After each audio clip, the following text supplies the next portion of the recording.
Hey everyone, I'm Christina. Welcome to my channel. As you can tell by the title, today I'm going to be talking about how I personally feel you can change your life by not simply, but limiting the labels that you choose to put on yourself and on others. So first, let me tell you what I mean by labels. Obviously, we have typical labels like chair and person and teacup, but those labels aren't exactly what I'll be talking about today. Those are just typical labels that we put on things. The labels I'm talking about today are the labels that define who we are as people. So not just your typical like race, gender, sexual orientation labels, but also labels such as crazy and anxious and stupid or lazy or even, beautiful or elegant or considerate. All these labels have a way of defining people and their place in society. And from the time we were younger, we have created sort of a definition for these labels in our own mind. We could also call that a bias. We've created biases on each of these labels and what they mean to us. What does it even mean to be crazy to you? Or what does it mean to be anxious to you? So as children, we've been putting these labels on ourselves consistently without really ever questioning them. When you do bad on a math test, your first instinction is to think, I'm stupid, I just suck at math, I just can't do this. When in reality, that's not usually the case. The same goes for people that are consistently telling themselves that they're depressed. I mean, I was one of these people, so please don't take offense to this, but if every day you wake up and you remind yourself of this horrible feeling that you're going through and your unwillingness to want to get up and your unwillingness to want to live and participate in the world, and you put this label on yourself as I'm depressed, and you never remind yourself of anything else besides this one part of your life, this depression that you're going through. And I mean, I was there, I lived through it, and eventually you get to the point where you almost start to accept depression as a part of your personality, or anxiety as a part of your personality. We see it in the news nowadays where people are talking about, glorifying mental illnesses, and whether or not it's, accurate or, beneficial to label ourselves as people by our mental illnesses. And my personal opinion with that is, in some people's lives, it's important to label that, to say, I have anxiety, and that's part of the process of accepting it and then moving forward. But if it's not part of a process, if it's just a continual, I have anxiety, well, I have anxiety, well, I have anxiety, I'm not saying you're making it up as an excuse, because I understand it's an innate feeling that is part of you, that is what you are. When you are constantly feeling anxious, you think, well, I just have anxiety. And so you repeat it to yourself, and you repeat it, and you keep feeling anxious, and you keep feeling anxious, and you're wondering why nothing's getting better when you want to get better, but you're never telling yourself that you're going to get better, or that it's going to get better. You're just telling yourself that you have anxiety. And it's a repeated cycle that's very hard to break out of. And that's why I wanted to make this video specifically, because I feel like in my life personally, I watch a lot of YouTube videos. I watch a lot of self-help related videos and motivational videos, and I read a lot of books that are related to that. And it always feels like they tell you about the end result, and they tell you that is where you're supposed to be. But they never explain how to get there. They might in a generic way, but it's a lot harder than just telling yourself, I am strong every day, I'm strong, because who really does that? I mean, I personally don't. It didn't connect with me. I have a hard time just waking up every day and telling myself, I am proud of my life, or I'm excited about life, and I'm doing well, and I'm going to do better. For me personally, and the process that has helped most in my life, is first identifying the labels that I put on myself. So, for example, I call myself crazy. I call myself emotional. I call myself lazy. I've called myself a procrastinator all my life. I've called myself lots of things. I don't need to go on. So, go ahead and pause this video and come up with a couple words that you would use to describe yourself. Those limiting labels that I'm talking about here. Okay, so now we're done step one. And we have some of these labels that we use to define ourselves that aren't necessarily helping our lives in any way. They're more or less just limiting them. You know, for example, let's take my procrastination. When I think about that, in what way does it help me to tell myself that I constantly put things off?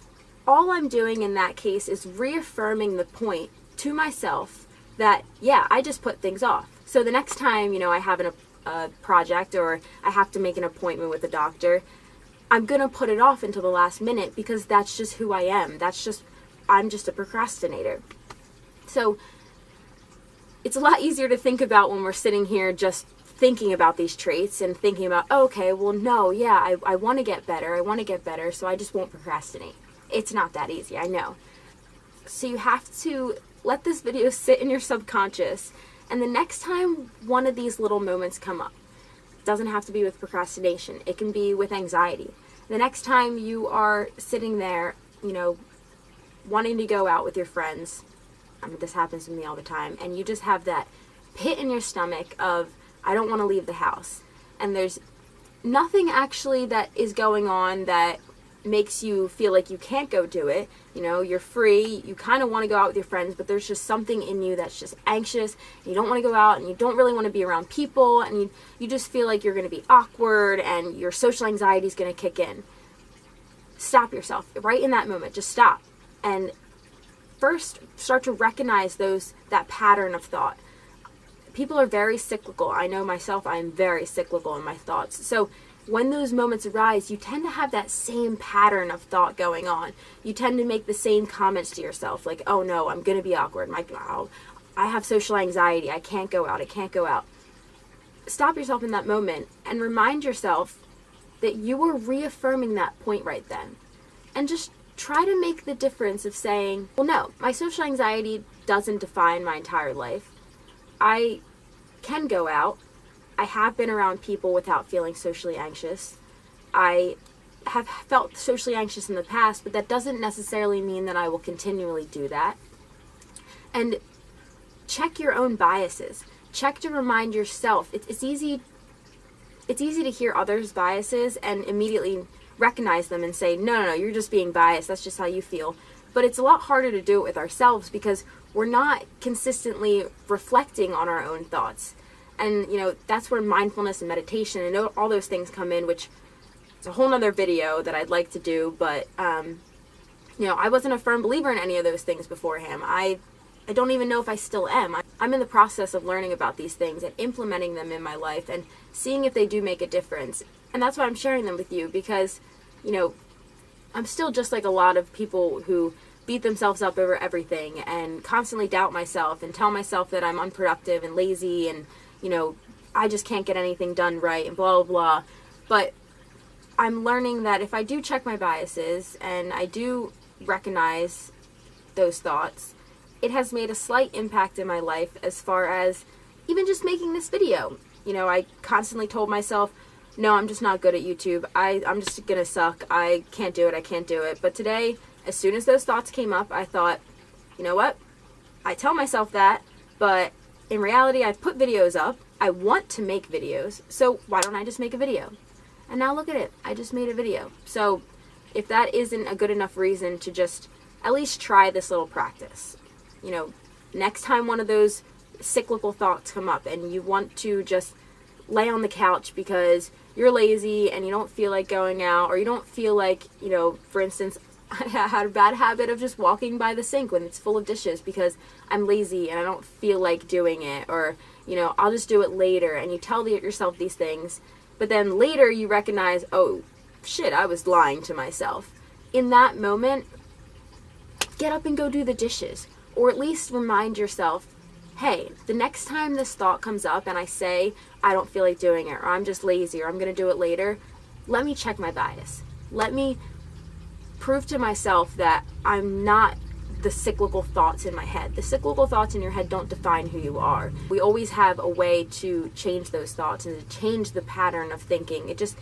It's hard work and it takes time, and so don't give up on yourself. And if you make a mistake and you find yourself in self-doubt, and the next day you wake up and you're mad because you just spent the whole night hating yourself and thinking that life sucks and that you just can't do it, don't wake up the next day and think, well, I just can't do it then. I must suck. I must just be depressed. It's natural to have these moments of self-doubt, but it's important to remind yourself, even a day later, that you're more than that self-doubt, that self-doubt doesn't define you, that the things you told yourself during those moments of self-doubt were exactly that, self-doubt.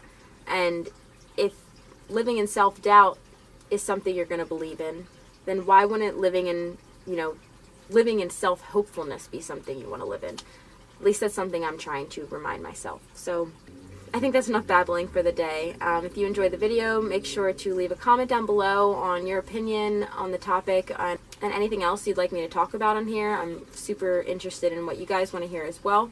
So if you enjoyed this video, please leave a like down below and subscribe if you'd like to see more content like this. And of course, I hope you have a wonderful day. Thank you for watching.